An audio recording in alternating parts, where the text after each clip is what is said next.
아멘. 오늘 내 삶에 간증이 필요한 이유, 이 제목이 다소 좀 어색하게 느껴지시는 분도 계실 텐데요. 아니, 무슨 간증이 내 삶에 필요한가? 사실 간증 집회에서만 간증이 필요한 것이 아니라 오늘 바울이 고백하였듯이 누구든지 예수를 만나는 그 주관적인 체험, 그 체험을 통해서 하나님의 살아계심을 경험하게 되고, 또 하나님의 살아계심의 경험을 통해서 부인할 수 없는 그 자리에서 내가 신앙의 지속적인 여정을 이어갈 수 있는 것입니다. 오늘 내 삶에 간증이 필요한 이유, 이 제목이 합당하게 우리 귀한 성도님들의 삶의 메시지가 울리길 원하면서, 동시에 그렇게 되는 믿음의 역사가 일어나시길 소망합니다. 말씀을 전하고자 합니다.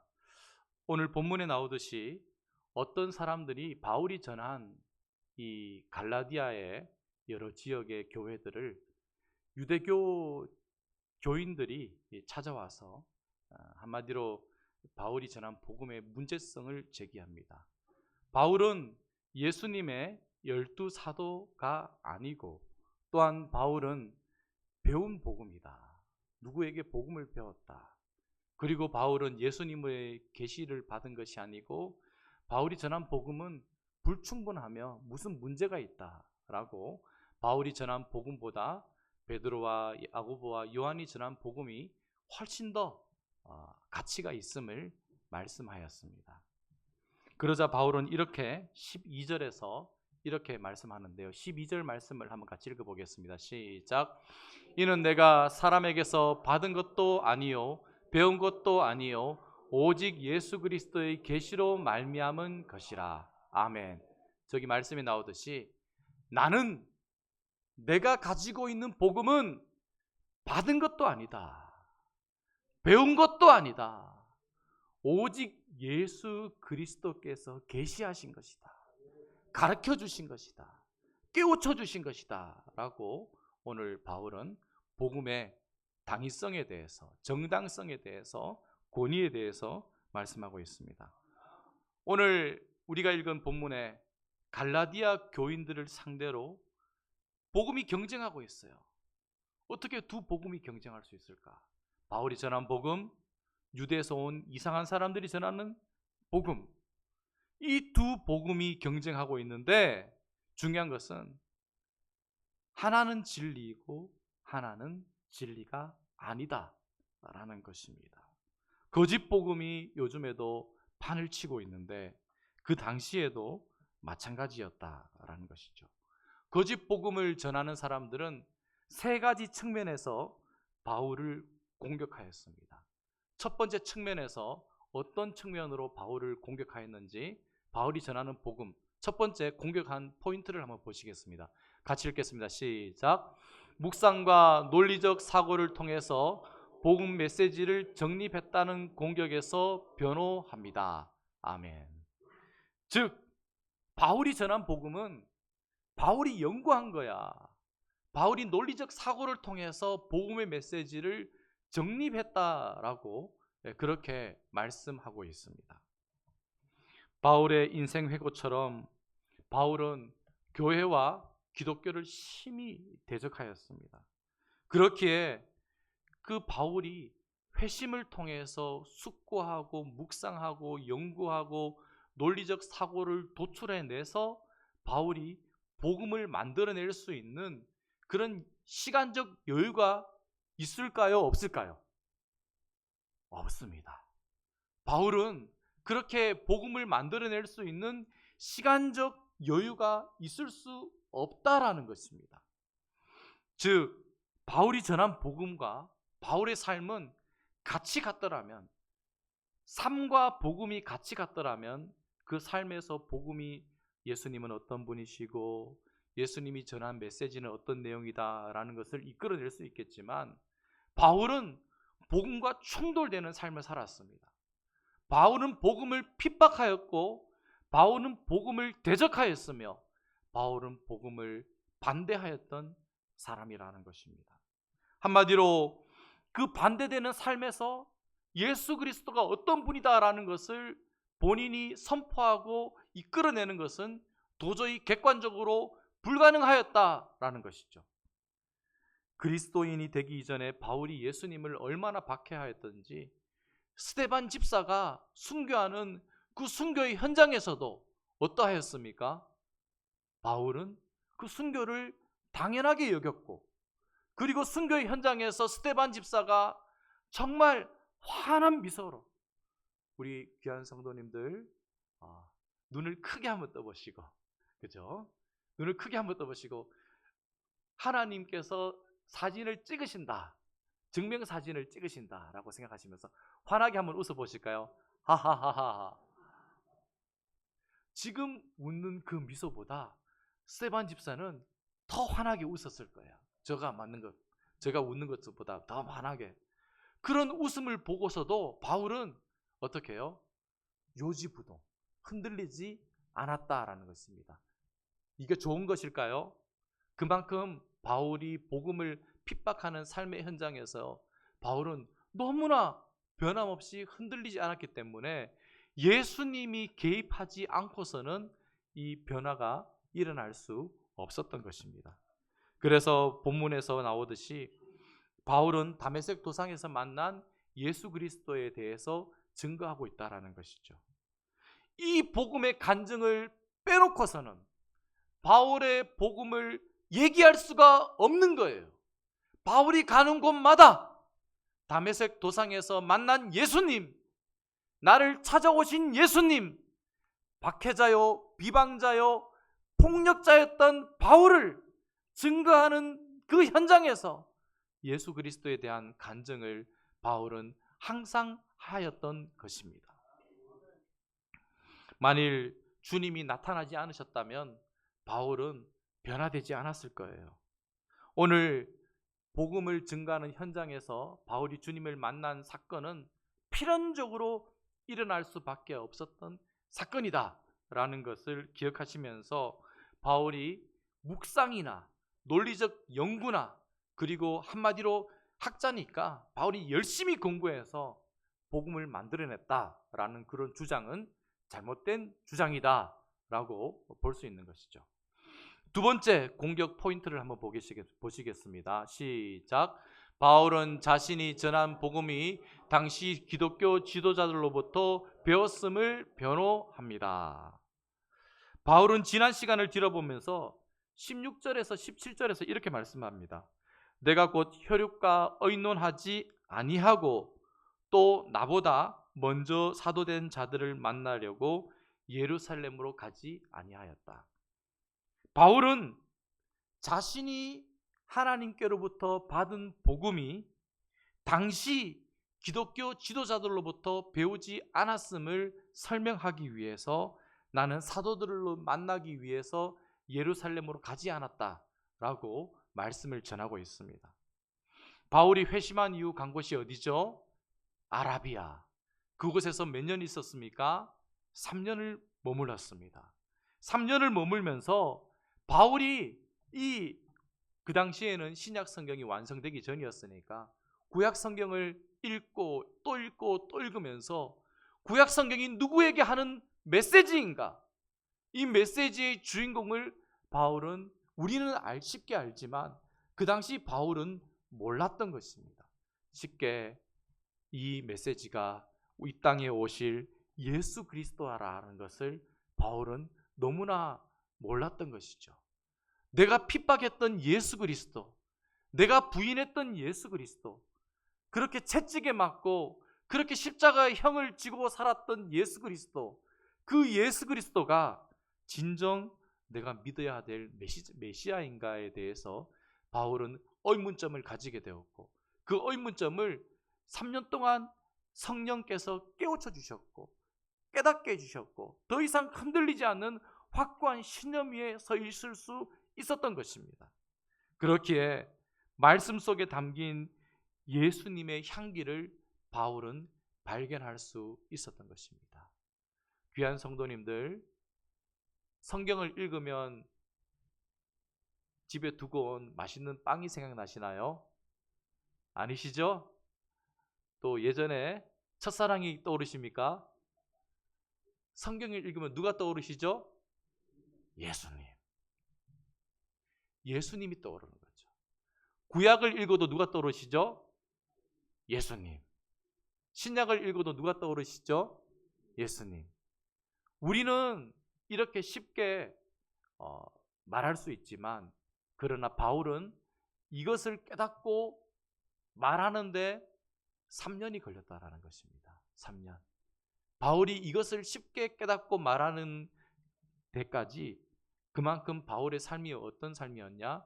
예수님을 박해하고 대적하고 핍박하는 삶을 바울은 살았기 때문에 그 삶의 현장에서 복음을 이끌어낼 수도 없었을 뿐더러, 그리고 복음을 예루살렘으로 올라갔는데 며칠을 머물렀느냐 하면 보름을 머물렀습니다.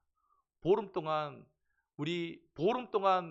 성경을 마스터할 수 있을까요? 보름 동안 하나님의 메시지를 마스터할 수 있을까요? 없습니다. 단기 속성. 혹시 그런 학원이 있다면 절대로 가시면 안 됩니다. 그런 배움의 단체가 있다면 절대로 가시면 안 됩니다. 신대원에 다니시는 주의 종들 3년의 커리큘럼을 가지는데요, 사실 3년을 배워도 모자라는 것이 많습니다. 부족한 것이 많습니다. 그래서 어떤 목사님은 신학 석사 2년, 또 신학 박사 5년 더 하셔서 박사 학위를 따시고 그러시는 분 계시는데요, 저는 그렇게 하지는 못했지만 계속 성경을 읽고 또 읽고 또 읽어도 모르고 부족한 부분이 많은데, 하물며 바울이 15세 15일 만에 복음의 메시지를 깨달았다. 이것은 불가능한 일일 것입니다. 그래서 바울이 복음의 메시지를 누구로부터 배웠다라는 것은 말이 안 되는 공격인 것이죠. 아멘. 그럼 세 번째 바울을 공격한 메시지가 무엇인가? 같이 읽겠습니다. 시작. 바울은 자신의 메시지가 다른 사도들이 가진 복음과 일치를 통해 정통성이 확증되었다고 변호합니다. 아멘. 바울은 오늘 우리가 읽지는 않았지만 2장에 보면 바울이 예루살렘에 가서 야고보와 친교의 악수를 하고, 그리고 다른 사도들과 함께 바울 자신에게 전해준 복음의 메시지를 사사로이 말합니다. 사사로이 말했다라는 것은 개인적으로 차를 마시고 식사 교제를 하면서 내가 가진 복음이 어떠한 것인지, 내가 하나님을 알고 있는 부분이 이것인데 이렇게 하나님을 알고 있다라고 바울은 복음을 사도들에게 설명하였고, 그 복음이 옳은 복음임을 인정받았습니다.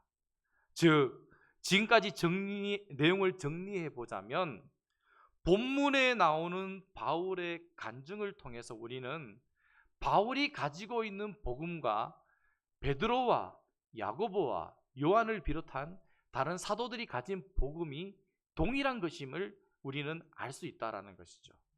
마찬가지로 수많은 세월이 흘러서 지금 김포에서 전하시는 목사님의 귀한 말씀, 그 복음의 메시지도, 또 부족한 종이 전하는 이 주일 강단의 메시지 역시 어디에 연속상에 있느냐?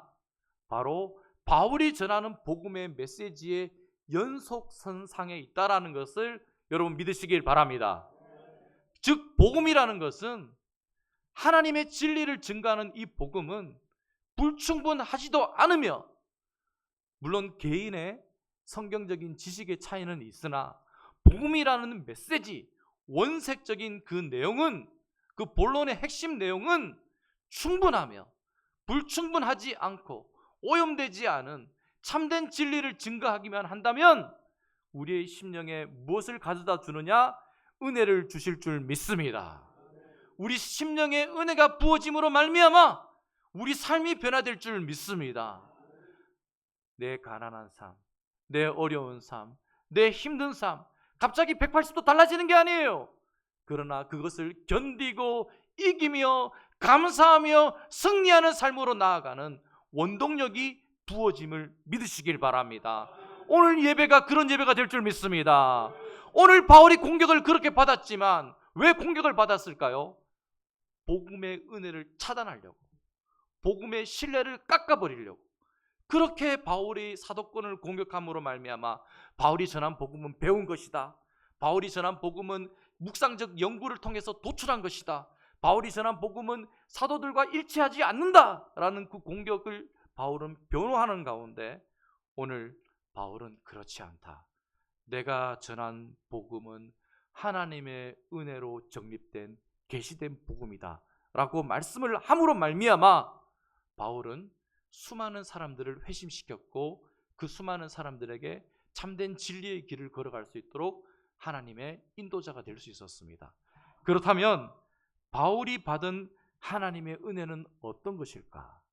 오늘 바울이 받은 은혜를 귀한 성도님들도 받으실 줄 믿습니다. 그 은혜를 소망하면서 한 걸음 더 들어가 보도록 하겠습니다. 바울처럼 나쁜 일을 많이 저지른 사람이 있을까요? 안 계실 거예요, 이 자리에. 왜냐? 우리가 아무리 나쁜 일을 많이 저지른다 할지라도 뭐가 있죠? 선이 있습니다. 선. 말을 하더라도 화가 나더라도 뭐가 있죠? 선이 있다.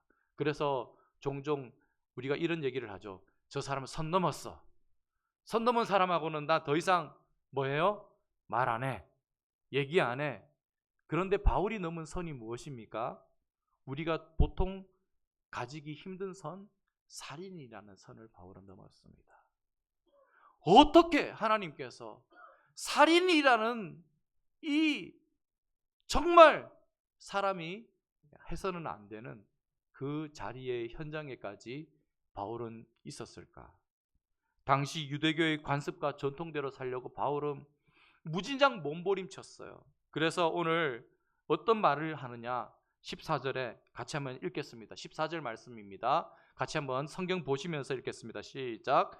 내가 내 동족 중 여러 영갑자보다 유대교를 지나치게 믿어 내 조상의 전통에 대하여 더욱 열심히 있었으나. 아멘.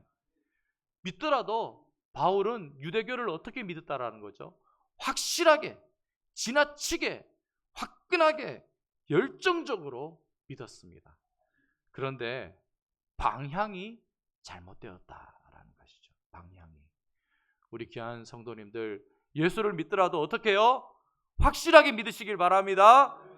화끈하게 믿으시길 바랍니다. 지속적으로 믿으시길 바랍니다. 탁월하게 믿으시길 바랍니다. 예수를 믿더라도 나는 앞서 믿을 거야. 더 열심을 낼 거야. 더 최선을 다할 거야. 믿음의 현장에서는 좀 어떻게 성도님들 불편하게 들리실 수 있지만 더 탁월하게 믿으시려고 노력하시길 바랍니다. 믿음의 현장에서는 더 탁월하게, 그 현장이 여기가 아니에요. 여기가 아니라 어디라고요? 엿새 동안 살아가는 삶의 현장이라는 것입니다. 그 현장에서 내가 운전을 하거나 내가 힘든 일을 할 때, 화가 날 때, 속상할 때, 괴로울 때, 기도할 수 있는 힘이 없을 때에도 불평이 나올 수 있어요. 원망이 나올 수 있어요. 심지어 저주의 말이 나올 수 있어요. 우리가 판도라의 상자를 열었을 때 안 좋은 것들이 다 나가고 맨 마지막에 무엇이 남죠? 소망, 희망이 남지 않습니까? 마지막으로 그런 말이 내 입술에서 나온다 할지라도 나는 하나님의 자녀이기 때문에 어떤 말을 한다고요? 하나님, 그래도 도와주세요. 하나님, 그래도 감사합니다. 하나님, 다시 일어나겠습니다. 하나님, 새 힘을 주세요. 이 한마디만 하면 되는 줄 믿습니다. 이 한마디만 하면 다시 역전될 줄 믿습니다. 바울이 어떤 바울이었느냐? 바울은 이 한마디를 하기까지 무엇을 했느냐? 그 한마디를 하는 사람이라는 그 행색이 보이기만 하면 잡아서 다 감옥에 넣었고 잡아서 다 죽여버렸어요. 그런 삶을 살았어요. 율법을 향한 열정, 그 열정은 있었지만 그러나 알고 보면 그 마음속에는 교만이 있었습니다. 그 마음속에는 자만심이 있었습니다. 그 마음속에는 우월주의가 있었습니다. 배타적인 생각이 강하였습니다. 그런 바울을 하나님은 어떻게 하셨다고요? 은혜로 부르셨습니다. 방향은 잘못되었지만 그런 열심을 가진 바울이었기 때문에 바울을 끄집어내면, 바울을 붙잡으면, 바울에게 은혜를 부어주면 바울이 하나님의 귀한 일꾼, 도구로 사용될 수 있음을 알기 때문에. 칼도 그렇지 않습니까? 날카로운 칼을 어떤 나쁜 사람이 잡으면 흉기가 되지만, 그러나 필요한 삶의 현장에서 칼을 잡으면 어떻게 되죠? 그 칼이 유용하게 쓰이죠. 칼이 무디면 도둑도 안 잡습니다. 그죠? 무딘 칼 위협이 되겠습니까? 무딘 칼로 이 식당에서 채소를 썰면 어떻게 되죠? 손에 비죠. 빈다는 말 모르십니까? 다치죠. 사투리 아닌가요? 표준말 아닌가요? 예. 손에 다치게 됩니다. 칼날이 날카로워야 쓰임받을 수 있습니다. 바울도 마찬가지였다라는 것이죠. 오늘 바울의 은혜는 기독교 간증의 핵심이면서 오직 은혜를 받은 자만이 알 수 있는 고백이라는 것입니다. 그 은혜가 왜 성경에 기록되었을까? 사도행전에도 기록되어 있고 갈라디아서에도 기록되어 있고 왜 기록되었을까? 그것은 바울의 은혜가 우리 모두에게 필요하기 때문인 것입니다. 은혜가 은혜로 이어질 때, 은혜로 시작되는 신앙생활이 은혜로 끝마쳐질 때, 그 신앙생활은 승리하는 신앙생활인 줄 믿습니다. 바울의 간증은 기독교 간증의 핵심이며, 많은 세월이 지난 지금도 바울이 바울 된 것은 하나님의 은혜이고 하나님의 능력이고 하나님의 섭리이지 사람의 힘이 되는 것이 아니구나. 그래서 복음의 은혜가 필요 없어 라고 할 만큼 착한 사람이 이 세상에 있을까요? 없을까요? 없습니다. 없습니다.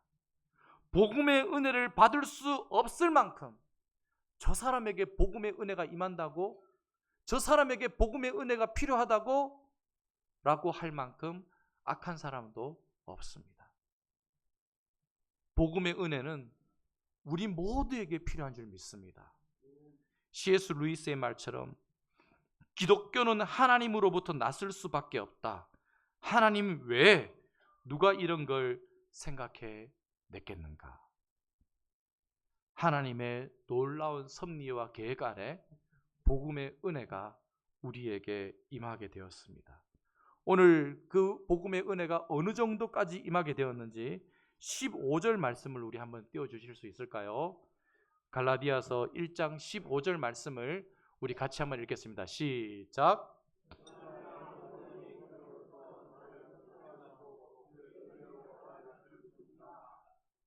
네, 감사드립니다. 복음의 은혜로 오늘 15절에 나오듯이 바울은 어머니의 뱃속에 있었을 때부터 내가 하나님께 쓰임받았구나, 하나님께 택함을 받았구나, 그 은혜로 나를 삶의 현장에 부르시고 있구나. 오늘 저와 여러분이 현재 삶의 나이는 다르지만 그러나 이 땅에 태어나시기 전부터 하나님께서 예비해 놓으셨고 그 예비하신 사랑이 영원히 나를 떠나지 않음을 믿으시길 바랍니다. 그 사랑에 하나님의 값없는 사랑이 내가 무엇을 하건, 내가 무엇을 하지 않건, 내가 어떤 일의 현장에 있건 있지 않건 관계없이 증가되거나 감소되는 것이 아니라 동일하게 하나님은 나를 휘감고 나를 여전히 사랑하신다라는 것에 대해 의심하지 않으시길 바랍니다. 사랑하는 귀한 성도님들, 하나님은 교회를 박해하려던 교만한 바울을 택하시고 준비하셨습니다. 앞서 말씀드린 것처럼 은혜이죠. 구약의 신명기에 보면 7장 7절에서 8절 말씀을 우리 같이 한번 보시겠습니다. 시작. 여호와께서 너희를 기뻐하시고 너희를 택하심은 너희가 다른 민족보다 수요가 많은 연고가 아니라 너희는 모든 민족 중에 가장 적으니라. 여호와께서 다만 너희를 사랑하심을 인하여, 아멘, 사랑하심을 인하여, 순전히 하나님의 값없는 사랑 때문에, 측량할 수 없는 사랑 때문에, 그 높이와 너비와 깊이와 측량할 수 없는 그 길이의 그 사랑 때문에 바울이 하나님께 쓰임받을 수 있었던 것입니다.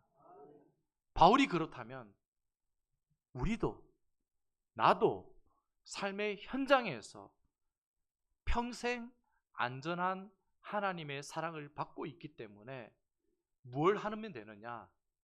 그 사랑이 내게 임하고 있다. 믿으시면 되는 거예요.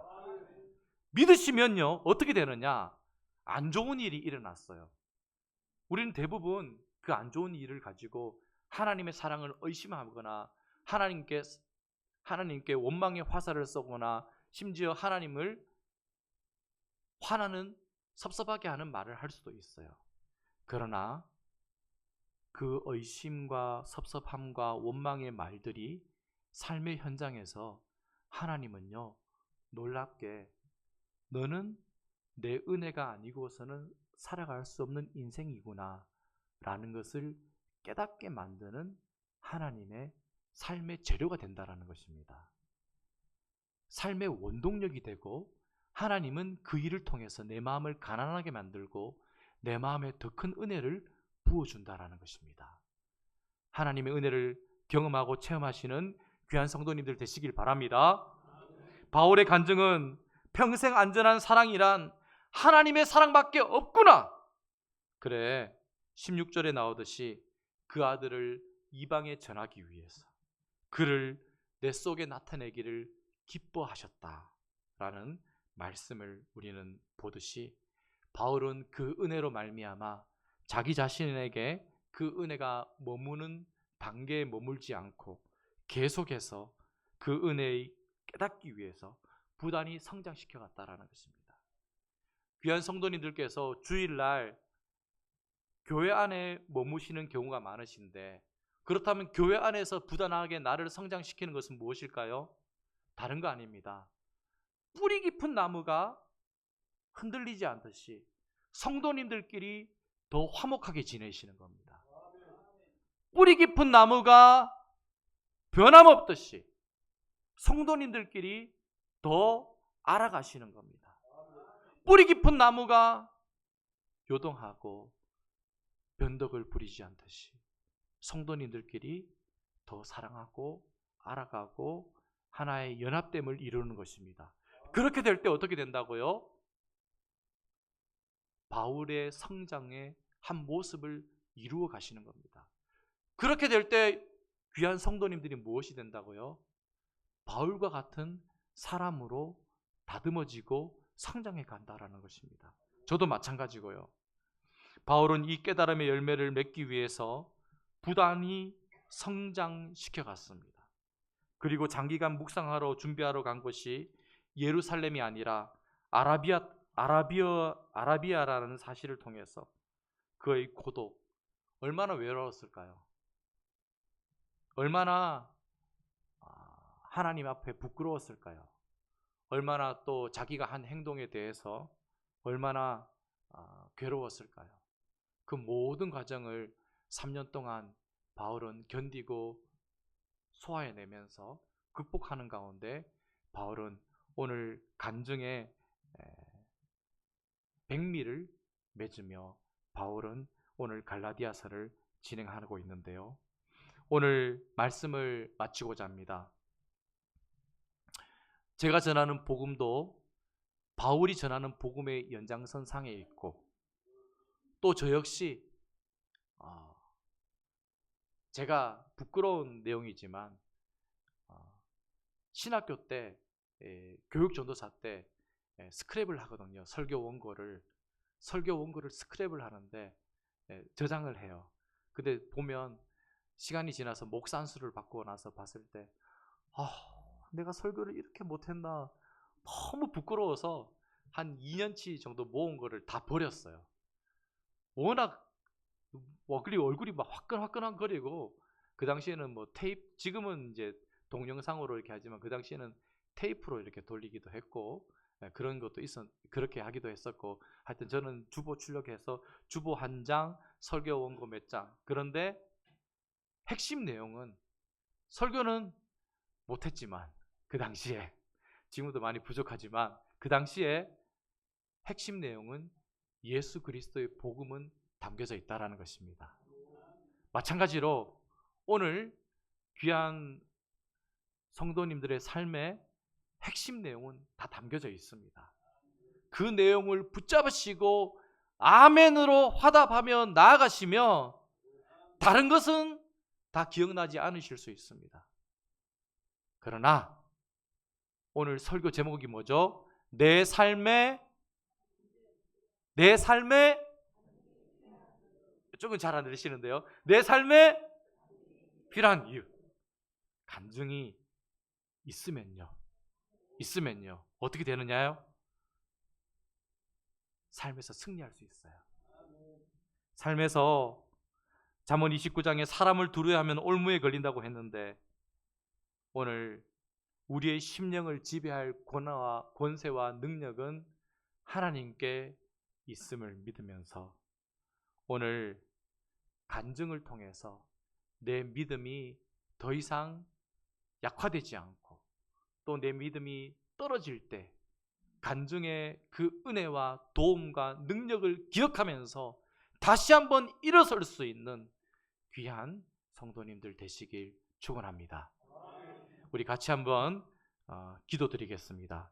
같이 한번, 하나님, 내 삶에 바울에게 간증이 임했는데, 내 삶에 하나님 나에게도 간증을 허락하여 주셔서 바울과 같은 그런 급격한 변화와 급격한 하나님 삶의 그것이 아니라 할지라도 하나님, 내 삶이 달라지게 도와주시고, 내 삶이 힘을 얻게 도와주시고, 내 삶이 위로받게 도와주시며, 내 삶이 더욱더 성장하게 도와주시고, 어려운 일들, 경제적으로 어려운 일들, 자녀들의 어려운 일들, 앞날의 두려운 일들, 고민하고 걱정하는 일들, 이 모든 것들이 하루하루 최선을 다해 살아가는 간증의 삶으로 변화되게 해달라고 우리 같이 주여 부르짖고 기도드리겠습니다. 주여, 하나님 주여 도와주시옵소서. 우리 삶에 간증이 필요합니다. 우리 삶에 간증의 은혜가 필요합니다. 우리 삶에 간증의 능력이 필요합니다. 우리 삶에 간증의 소망이 필요합니다. 간증의 세임이 필요합니다. 하나님 도와주시옵소서. 간증을 허락하여 주시옵소서. 간증을 부어주시옵소서. 간증의 능력을 부어주시옵시고, 간증의 은혜를 부어주시옵시고, 간증의 세임을 부어주시옵시고, 간증의 새 소망을 부어주셔서 우리 삶에 간증이 필요한 이유를 하나님 경험하며 살아갈 수 있도록 하나님 도와주시옵소서. 아버지요, 아버지.